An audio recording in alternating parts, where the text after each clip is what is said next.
ప్రస్తుతం మనం కామారెడ్డి జిల్లా కేంద్రంలో జిఆర్ కాలనీ దగ్గర ఉన్నాం. జిఆర్ కాలనీ దగ్గర మనం చూడొచ్చు ఆ వరద ఎంత హైట్ నుంచి వెళ్ళింది అనేది మనకు అక్కడ మార్క్ కనిపిస్తుంది కదా. ఆ మార్క్ నుంచి ఆ హైట్ నుంచి నీళ్లు వెళ్ళాయి. ఇక్కడ ఉన్న ఈ ఇంట్లో ఉన్నటువంటి ఈ స్థానికులు ఈ వరద నుంచి తట్టుకోవడానికి పైకి ఎక్కారు.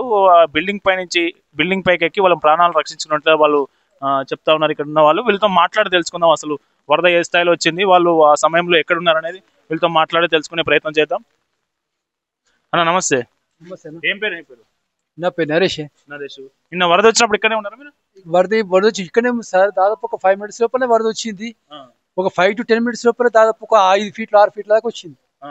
వచ్చేసరికి మేము వెంటనే అలర్ట్ అయిపోయి వెనుకకి ఇట్లా ఆ డోర్ పెట్టేసుకొని ఇక్కడ బ్యాగ్ వెళ్ళిపోయిన తర్వాత అక్కడనే వెయిట్ చేస్తాం సార్.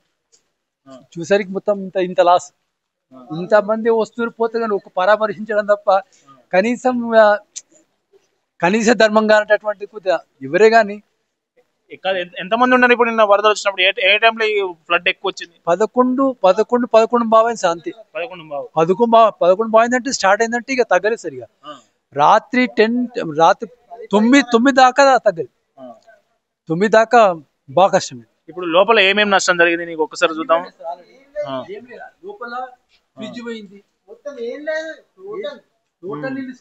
ఈ బండ్లు కావచ్చు, లోపల ఉన్న సామాన్ కావచ్చు, ఫర్నిచర్ మొత్తం బురదమైన పరిస్థితి కనిపిస్తా ఉంది. మనం చూడొచ్చు ఇదంతా. Washing machine, fridge, cooler, cylinder, బట్టలు, వంట దినుసులు ఏమి లేదు. ఓన్లీ ఒంటి మీద బట్టలు మాత్రం ఉన్నాయి సార్, అంతే. అవే మిగిలి, అంతే ఏమి మిగిలేదు. మొత్తానికి మనం నష్టం చూడొచ్చు మనం స్పష్టంగా. ఇగో ఈ మార్కు వరకు నిన్న వాటర్ వెళ్ళిన పరిస్థితి చూడొచ్చు. ఈ మార్కు వరకు ఈ స్థాయిలో వరదలు వస్తాయని వీళ్ళు ఎక్స్పెక్ట్ చేయలేదు. నిజానికి ఈ వరదలు రావడం చూసి అది పగలు వచ్చింది కాబట్టి ఆ ఫ్లడ్ అనేది హెవీ ఫ్లడ్ ఉదయం 11 గంటల ప్రాంతంలో వచ్చింది కాబట్టి వీళ్ళు మేడ మీదకి వెళ్ళి ప్రాణాలను రక్షించుకున్నట్టుగా వీళ్ళు చెప్తా ఉన్నారు. ఇంట్లో ఎంతమంది ఉండే అప్పుడు?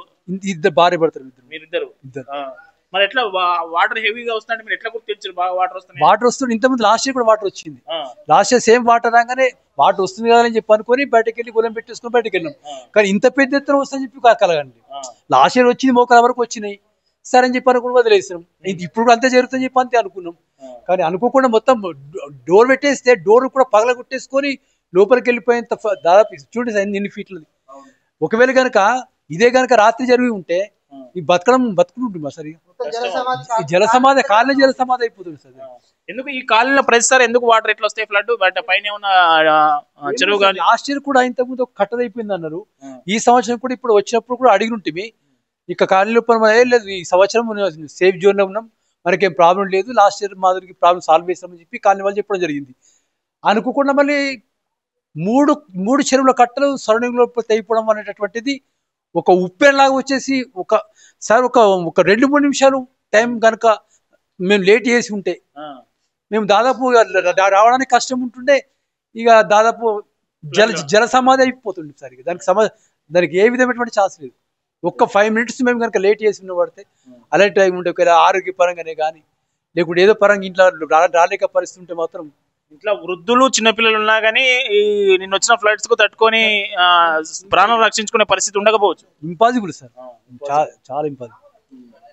ఎవరెవరు వచ్చారు ఇప్పుడు మిమ్మల్ని పరామర్శించడానికి? ఇప్పుడు పోలీస్ అధికారులు కనిపిస్తా ఉన్నారు బయట, కలెక్టర్ గానీ లేకుంటే లోకల్ నాయకులు గానీ ఎవరైనా వచ్చారా? హామీ ఇచ్చారు? హామీలు అంటే సార్ చూసిండ్రు వెళ్ళిండ్రు. అంటే వాళ్ళు అడిగిండ్రు మీకు ఎంత నష్టపరిహారం అయిందంటే సార్ ఇవ్వండి నష్టపరిహారం అని చెప్పడం జరిగింది. ఇక నష్టపరిహారం అడగడం అటువంటిది. ఇప్పుడు ఈ బురదలో ఉండే పరిస్థితి లేదు కదా. ఇప్పుడు మీ ఫ్యామిలీ ఎక్కడ ఉన్నది ప్రస్తుతానికి? తాత్కాలికంగా ఇక్కడే ఉన్నది సార్. ఇక్కడ వాటర్ ట్యాంక్ ఏమైనా వస్తుందేమో, ఏమో ట్యాంక్ వచ్చుతుందా లేకుంటే ఎక్కడ వాష్ చేసుకోవాలి. ఇంకా ఇప్పటికీ ఫుడ్ ఇచ్చిండ్రు బయట వాళ్ళు వచ్చేసి, ఆహార పొట్లాలు ఇచ్చిండ్రు, అవి తీసుకున్నాం. ఇప్పటికి కూడా ప్రయత్నం చేస్తున్నాం దీనికి ఏమైనా పరిష్కారం అని చెప్పని. ఏమైనా మున్సిపాలిటీ వాళ్ళు వాటర్ ట్యాంకు తెప్పిస్తామన్నారు. ఆ కమిషనర్ సార్తో కూడా మాట్లాడడం జరిగింది. వాళ్ళు కూడా చూస్తామని చెప్పి హామీ ఇవ్వడం జరిగింది.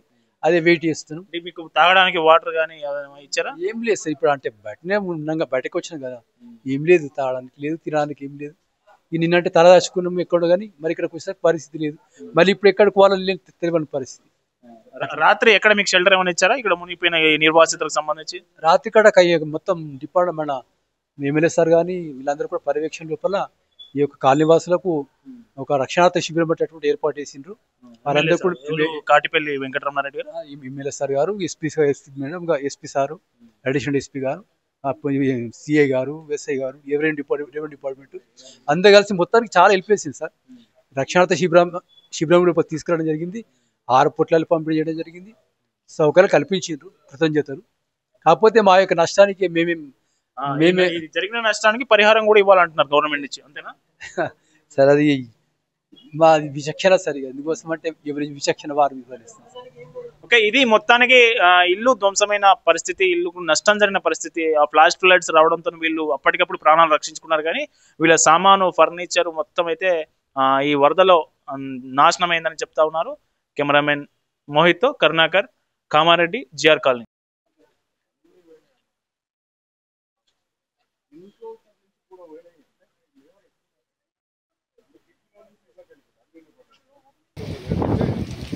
ఈవినింగ్ వరకు వాటర్ అంతా వెళ్ళిపోతుంది.